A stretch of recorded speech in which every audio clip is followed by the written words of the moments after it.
Hey Gauchos! Welcome to another episode of UCSB TV. We are your source for information about on-campus events, Gauchosports, and local news. With midterms coming to an end, you'll definitely want to check out one of this week's events. Let's go to Hannah for your weekly news update. What's good, Gauchos? If you're watching this, congrats! You've survived your midterms.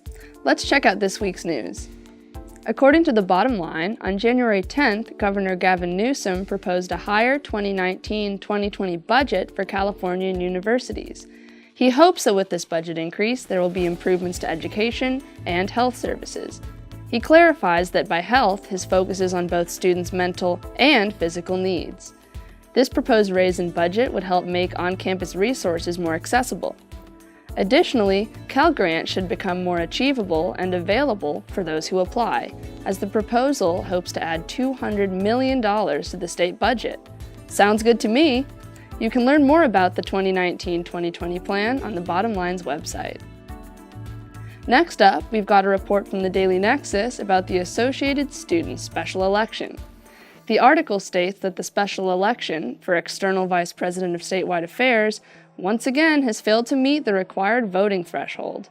This means that the position will remain vacant until the spring 2019 normal election. Additionally, the Nexus reports that a resolution was passed by the Senate during their January 9th meeting. This resolution was created to achieve accessibility and transparency by having those in office create public Facebook pages. The report states that this bill has not been upheld by all of the senators. To learn more about these updates, you can check out the full article on the Daily Nexus's website. That's it for this week's news. Now let's go to Sealy with events. Hey Gauchos, it's Sealy, and I'll be covering your events update this week. Let's take a look to see what's happening. Tonight, February 15th, head to the Performing Arts Theater for the opening night of the play, The Watsons Go to Birmingham, 1963.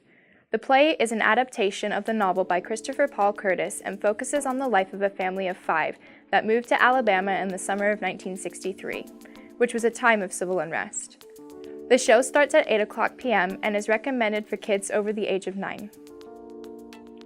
The highly anticipated Vagina Monologues and Her Stories are finally here. The opening night is tonight at 8:00 p.m. at Campbell Hall. The student-run show will be donating all profits to support the organizations Standing Together to End Sexual Assault and 1 Billion Rising, so you definitely won't want to miss out. If you can't make it tonight, there will be 2 other screenings tomorrow, February 16th at 2:00 p.m. and 8:00 p.m. On Tuesday, February 19th, there will be an opening reception for the special exhibition A Dawn of Freedom and the Frederick Douglass Family. The event will be held in the MCC Lounge at 6:00 p.m.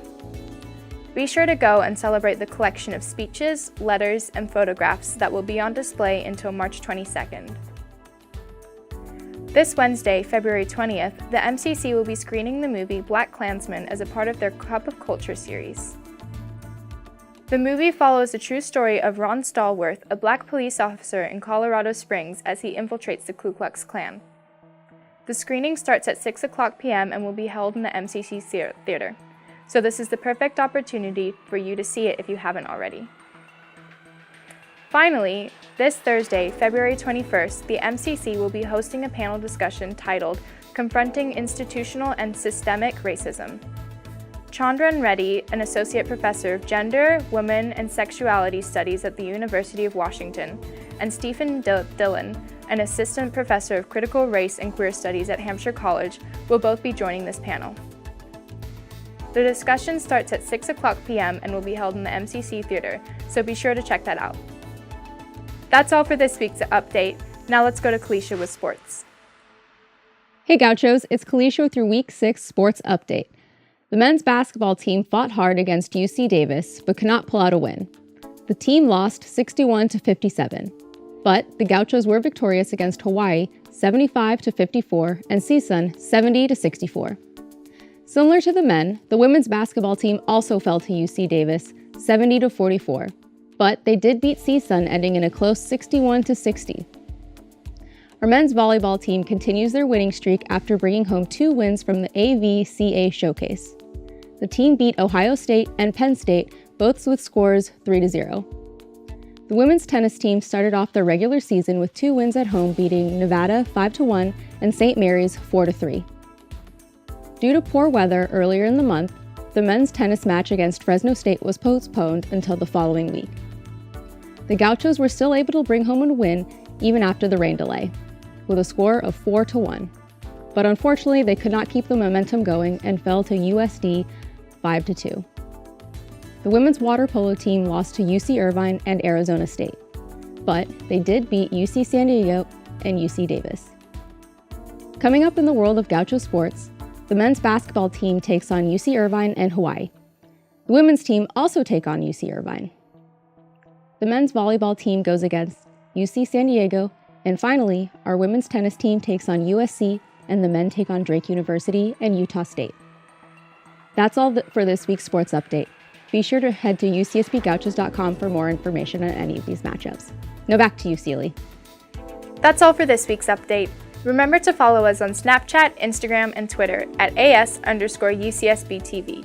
You can find links to all of our episodes on the Associated Students YouTube channel, on the UCSB TV Facebook page, and on Gaucho Space. See you next week, Gauchos!